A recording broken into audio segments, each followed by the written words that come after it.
Muy buenos días, mi nombre es Fernando Ruiz Durán. El día de hoy estaremos presentando la respuesta a los ítems 3, 4 y 5 de la unidad 3, tarea 4 del curso Diseño de Proyectos de Investigación. Iniciamos con la primera pregunta. Explique de qué se trata el grado de manipulación de la variable independiente.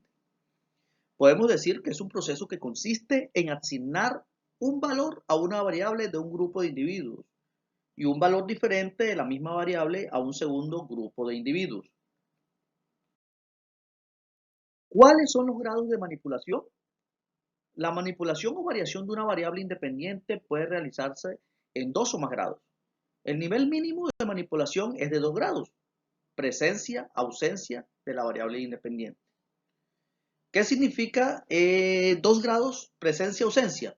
Este nivel o grado implica que un grupo se expone a la presencia de la variable y el otro no.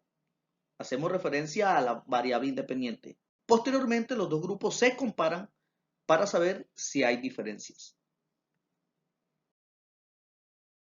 Cuando hablamos de más de 2 grados, las variables independientes se manipulan en distintas cantidades de grados. Se puede determinar si la magnitud del efecto depende del grado de estímulo y cada nivel requiere de la existencia de un grupo adicional. ¿Cómo se define la manera de manipular las variables independientes? Al manipular una variable independiente es necesario especificar de qué se va a entender por esa variable en el experimento. Es decir, trasladar el concepto teórico a un estímulo experimental. ¿Qué trata el control y la validez interna en un experimento? El control y la validez interna significa saber qué está ocurriendo realmente con la relación entre las variables independientes y dependientes. Cuando hay control es posible determinar la relación causal. Cuando no se logra el control, no se puede conocer esa relación. ¿Cómo se alcanza el control del experimento? Bueno, el control del experimento se alcanza mediante dos premisas.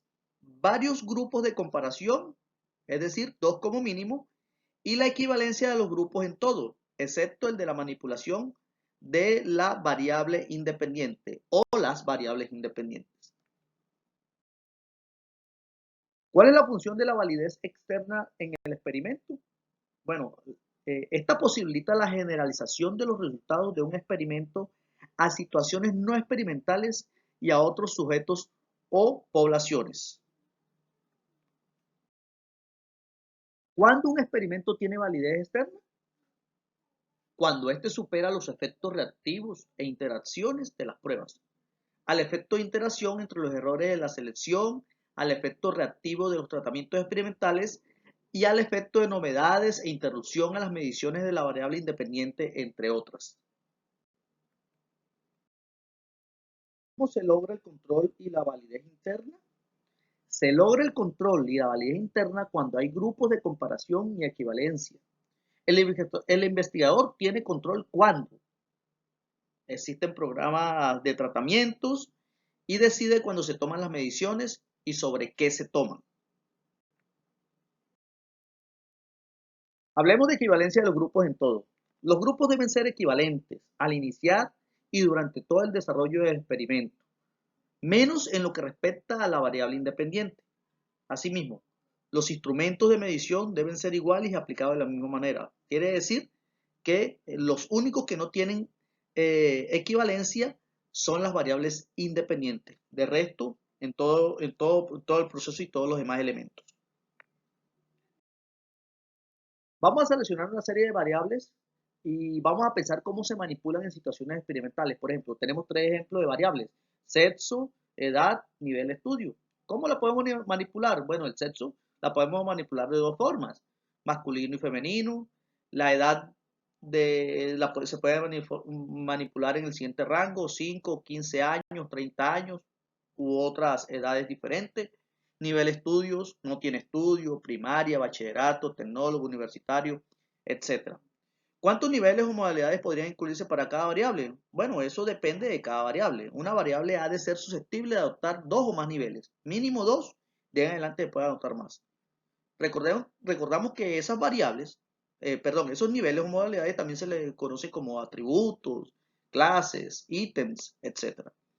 Un ejemplo puede ser la primera variable que tomamos, la del sexo. Toma solamente dos niveles, masculino o femenino. Estos niveles o modalidades, ¿cómo podrían traducirse en tratamientos experimentales? Bueno, estos niveles pueden traducirse en tratamientos experimentales si son incluidos dentro del diseño y a su vez estos pueden derivar otros subniveles permitiendo una mejor pertinencia a la investigación. Tendría un nivel de ausencia cero de la variable independiente. En efecto, ¿en qué consistiría? Ausencia del estímulo, nivel cero en la variable independiente, indica que se trata de un grupo de control o testigo.